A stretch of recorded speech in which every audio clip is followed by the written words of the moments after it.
The martial arts are a systematic collection of practices for training in combat. American culture today has taken the martial arts and composed it into a series of organizations ranging from traditional organizations, sports organizations, aerobic organizations, to organizations of dance and meditation.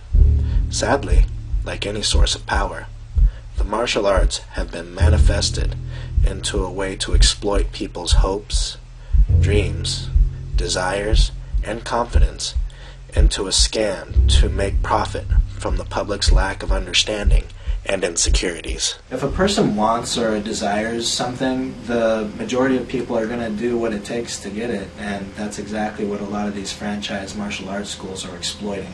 They say two things to their students: pay the money and show respect. And honestly, we live in America, and a lot of people, adults even, don't understand what respect truly is, and that is another aspect of the situation that a lot of franchise martial arts schools choose to exploit. Many schools use the fact that people are unfamiliar with respect to deter them from being self-reliant and to deter them from asking questions in general, and they don't even realize that it's happening. Respect, quite simply, is just treating others how you'd want to be treated. I've seen schools where you're not even allowed to offer your hand in hopes of a handshake with a person who is higher ranking than you are. I've seen schools where the grandmasters won't even acknowledge a student unless they're paying a bill or unless they have money in their hand, and that is not treating people the way you want to be treated. That's not respect, that's idol worship. That's not respect, that's idol worship. The word respect has a profound influence on everyday culture in the world, even more influential in the martial arts. The word respect takes on nearly religious proportions that dare not be broken. If a child is talking too much, the parents will scold or reprimand the child, and they'll say, show respect. They say to the child, show respect. If a child later on in life is watching a movie where a bunch of servants or people are bowing to a king or a superior, and they ask the parents, why are they doing that? And they say, oh, to show respect. And so the child will grow up with a fundamental idea of what respect is, yet still doesn't know the purity of it, and yet they grow up confused about the whole situation. Respect is ironically confused with having a groveling or submissive nature. These things have nothing to do with respect, but they're being conditioned upon the students in schools nowadays, and this is all being done for financial gain and power to be capitalized off of. The martial arts are often viewed with mysticism, foreign elements, and intimidating movements, which quickly deters people from attempts at practicing it. However, the mere complexity that surrounds the martial arts is nothing but a disguise to shun away the inquisitive and the confident. A number of years ago, different men came up with the idea for a franchise of martial arts schools. This idea contained a vast number of deceiving control mechanisms, fallacies, as well as an ingenious pyramid scheme. When you walk through the door of a martial arts school, you have a clear objective, which is to physically defend yourself or others from physical threat.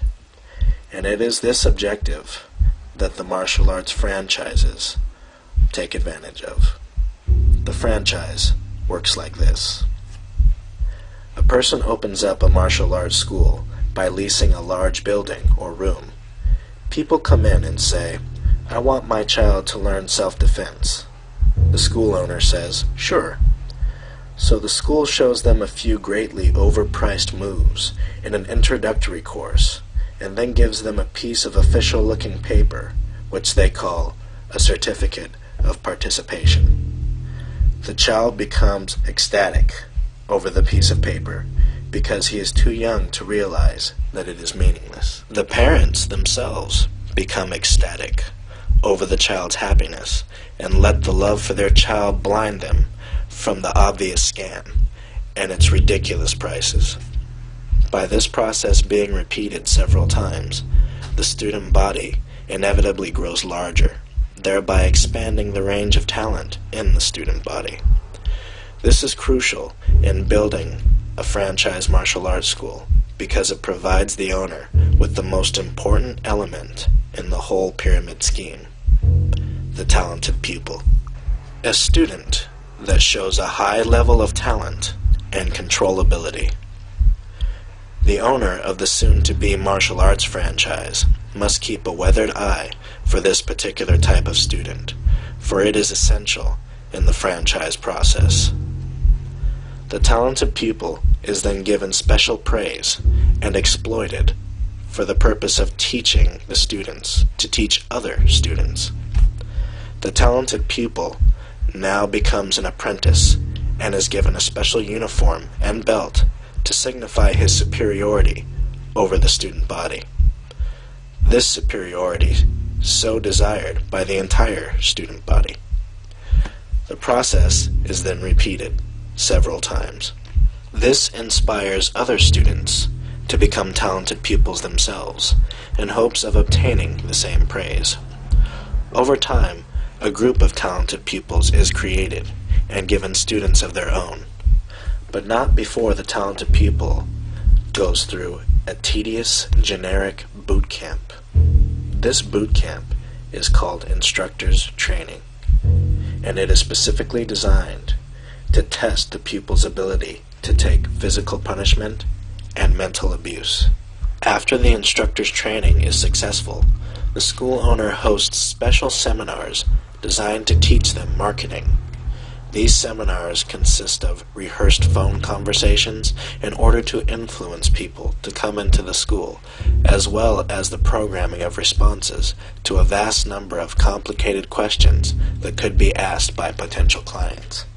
The overall goal of these marketing seminars is to teach the talented people to be relentless and to program in their mind that every no is closer to a yes. I've been there. They drill you, and they drill you. They ask you questions after questions after questions, and they drill you for hours a week on these things. They don't want people walking away. They don't want people hanging up the phone. They don't want people saying no, because there's no money when people say no. They'll lecture you for hours a week of how you're not making enough money for the school. And that's all they really expect of you, is just to make money for the schools, and they will lecture you constantly, non-stop. I've been there. The school owner now steps back and lets his pupils do most of the work for him. The soon-to-be franchise owner now becomes the head or chief instructor, and now only teaches his talented pupils, who have now been given the title of instructor. It is logical to assume that the process ends here, but it does not.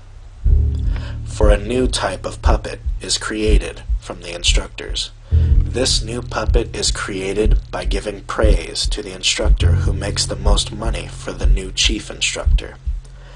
This new pupil is given an even higher praise and is told by the chief instructor that if they continue on this path of servitude, that they too can become a chief instructor with a school of their own someday. This new pupil is then given the title of assistant chief instructor and is forced to work harder for less pay. After many years of servitude, the assistant chief instructor is then given the permission to start their own school. The process then repeats. The assistant chief instructor is now a chief instructor with a building of his own. The newly appointed chief instructor begins the process of building up his own student body and finds talented pupils of his own within that student body.